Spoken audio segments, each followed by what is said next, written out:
என்னைக்கும் ஒரு ஸ்பெஷல் வணக்கம் தான். அதே வரவேற்பு, அருமையான வரவேற்பு. இந்த வரவேற்பை ஏற்பாடு செய்த சரி நம்ம தமிழ்நாட்டோட உரிமையை உங்கள் வெற்றிக்கு சார்பாக நான் அங்கே இருக்கேன். அவ்வளோதான். அப்படியே நான் ஜெயிச்சு அங்கே போன கிடையாது. அது என்னைக்கு நான் ஒரு பெருமையாக நினைக்கிறேன்.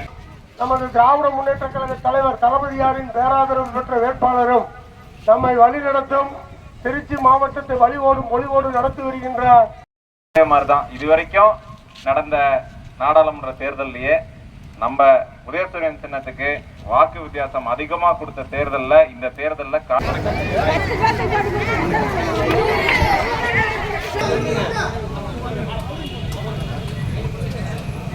நீங்க நவருங்க, நவந்தானே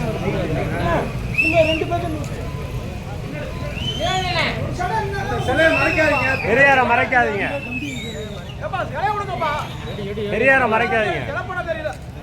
கொண்டு இந்த விழா ஏற்பாடு செய்த இங்க கிளை கழக நம்ம கிளை கழகமும் அதற்கு மேலே சொல்ல வேண்டும் என்றால் நம்ம எல்லாம் வழிநடத்தி திருச்சி மாவட்டத்தில் நம்ம எல்லாம் பணிவோடும் பொலிவோடும் நடத்தி வருகின்ற மாலையை கொடுத்தோம்.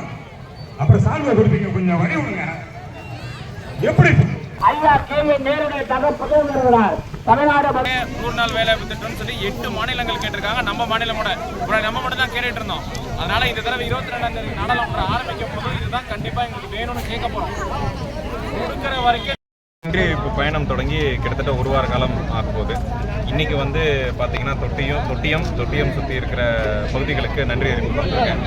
போகிற இடத்துலலாம் முதல்வர்கள் செய்கிற திட்டத்துக்கு ரொம்ப நல்ல வரவேற்பு. அது மட்டும் இல்லாமல் அந்த திட்டங்களை விரிவுபடுத்துறதுக்கு உண்டான கேள்விகள் தான் அதிகமாக இருக்க கேள்விகள். அதனால் ரொம்ப ஒரு எழுச்சியான ஒரு விஷயமா இருக்குது. அந்த எழுச்சியாக இருக்கிற விஷயத்தில் பார்த்தீங்கன்னா நம்மளுக்கு பொறுப்பும் ஜாஸ்தி. ஏன்னா அந்த எழுச்சியை தாண்டி நம்ம இன்னும் போய் வேலை செஞ்சு அந்த மக்களுக்கு போய் செய்யணுங்கிற ஒரு ஆர்வம் தான் எங்களை எல்லாத்துக்கும் இருக்குது. அதே மாதிரி போகிற இடத்துல எல்லா இடத்துலையுமே இந்தியா கூட்டணி கட்சியில் இருக்காங்க. அனைத்து இந்தியா கூட்டணியில் இருக்க எல்லா கட்சியுமே கூட இருக்காங்க. தனியாக திமுகன்னு மட்டும் இல்லாமல் அனைவருமே இருக்காங்க. ஸோ அந்த ஒற்றுமை கண்டிப்பாக இன்னும் நிறைய காலம் தொடரும் என்ற எண்ணம் இருந்து மக்களிடம் அது ரொம்ப சிறப்பாக எடுத்துக்காட்டுறது தான் எங்களுக்கு தெரிஞ்ச வரைக்கும்.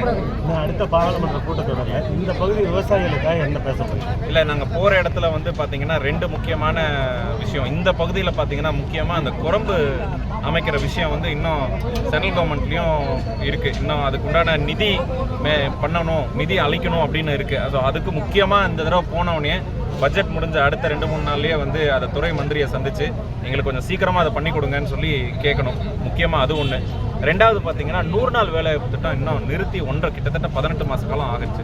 அதனால் அது திருப்பி மறுபடி தொடங்குங்க, பழைய உருவத்திலேயே அது தொடங்குங்க. நிறைய மக்களுக்கு அது ரொம்ப அவங்க வாழ்க்கையில் ரொம்ப ஒரு முக்கியமான ஒரு விஷயமா இருக்குன்னு சொல்லி இந்த 2 விஷயம் தான் இந்த கூட்டத்தொடரில் இந்த தொகுதியை பொறுத்த வரைக்கும் அந்த குரம்பு சம்மந்தப்பட்ட விஷயம் தான் பேச போகிறோம். Right, thanks.